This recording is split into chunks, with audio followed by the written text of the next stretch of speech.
ये जरूरी नहीं है कि आप धान की खेती से ही मोटा पैसा अर्न करें, आप सब्जियों की खेती से भी मोटा पैसा अर्न कर सकते हैं।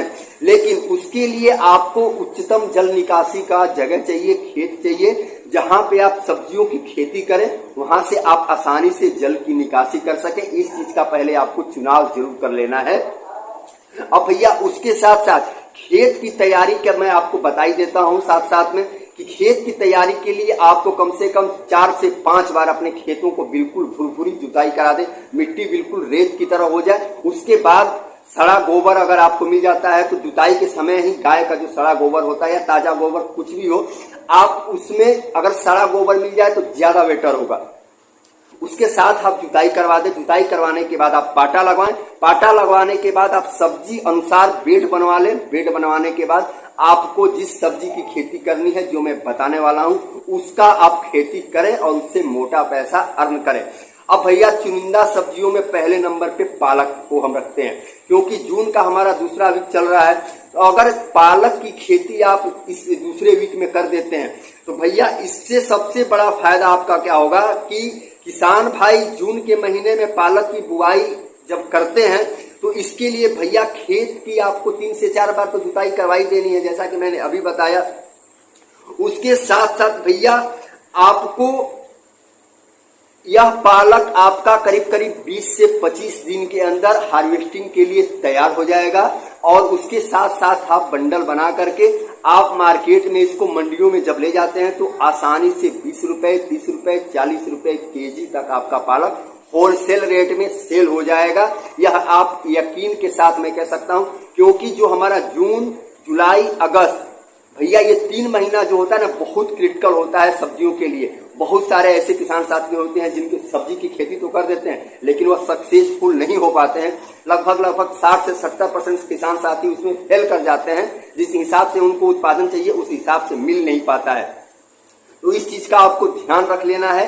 खेत की तैयारी आपको सही ढंग से करानी है। उसके साथ चुनिंदा सब्जियों में मैंने बताया पालक की आप सब्जी की खेती अगर कर लेते हैं, अगर जून के दूसरे वीक में आप पालक की बिजाई कर देते हैं तो भैया आपको जुलाई के फर्स्ट वीक में आपका पालक मंडियों में जाना शुरू हो जाएगा। यह मैं दावे के साथ कह सकता हूं, क्योंकि अभी भी 22-25 दिन का फर्क आएगा दिनों का।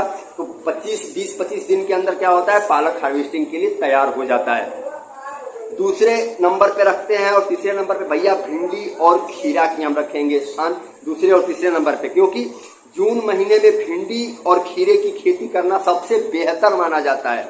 अगर किसान भाई भिंडी और खीरे की बिजाई कर देते हैं तो अगस्त में इसका भैया प्रोडक्शन शुरू हो जाता है। यानी जून, जुलाई, अगस्त यानी 2 महीने लगभग खत्म होते होते आपका प्रोडक्शन शुरू हो जाएगा और मंडियों में जाना शुरू हो जाएगा। और भैया भाव रेट की बात अगर करेंगे तो 60, 70, 80, 90, 100 रुपए तक किलो बिक रहे हैं। अभी आज का मार्केट अपने मंडियों का मैं बता रहा हूं, बिहार का भैया सबसे हल्की से हल्की सब्जी, लौकी हो, तोरी हो, करेला हो, भिंडी हो, किसी का भी 60 से नीचे तो भैया रेट ही नहीं है। तो अगर आप इसकी बिजाई कर देते हैं तो ये किसान साथियों यह रेट अभी गिरने वाला नहीं है, यह कंटिन्यू अगस्त तक यह रेट रहेगा। और आप 1 अगस्त वाले महीने में भैया आप मोटा पैसा अर्न कर लेंगे मात्र 1 महीने के अंदर। तो ये हो गया है आपका चुनिंदा 3 सब्जियां। अब उसके बाद भैया आ जाते हैं चौथे, 5वें, 6वें पे, करेला, लौकी और तोरी। भैया अब इसमें क्या है कि जून महीने में अगर करेला, लौकी और तोरी की आप बुआई कर देते हैं तो भैया यह आपके लिए बहुत ज्यादा फायदेमंद रहेगा। क्यों? क्योंकि बरसात के मौसम में इन फसलों का ज्यादा उत्पादन मिलता है। और उसके साथ साथ खास बात यह है कि ये तीनों फसल किसान साथियों 40 दिन के अंदर तैयार हो जाते हैं। और उसके साथ साथ 40 दिन के अंदर तैयार भी नहीं होते हैं, यह आपका सब्जी मंडियों में जाएगा। और रेट मैंने बताया कि रेट भैया अभी डाउन होने वाला नहीं है, क्योंकि आजादपुर मंडी भारत का सबसे बड़ा सब्जी मंडी है। और वहां के जब व्यापारी यह चीज कह रहे हैं तो यकीनन मानिए आपका यह सब्जी का रेट अभी 3 महीने तक गिरने वाला नहीं है। हाई रहेगा रेट, आसमान छूता रहेगा। तो आप ये तीनों की आप बिजाई कर लें, खेती कर लें जून के महीने में, आपके लिए बहुत ज्यादा फायदेमंद साबित हो सकता है। तो किसान साथियों, वीडियो कैसा लगा कमेंट बॉक्स में कमेंट करके आप जरूर बताना। किसान साथियों, चैनल पे आप हमारे नए हैं तो चैनल को आप सब्सक्राइब करना बिल्कुल ना भूलें।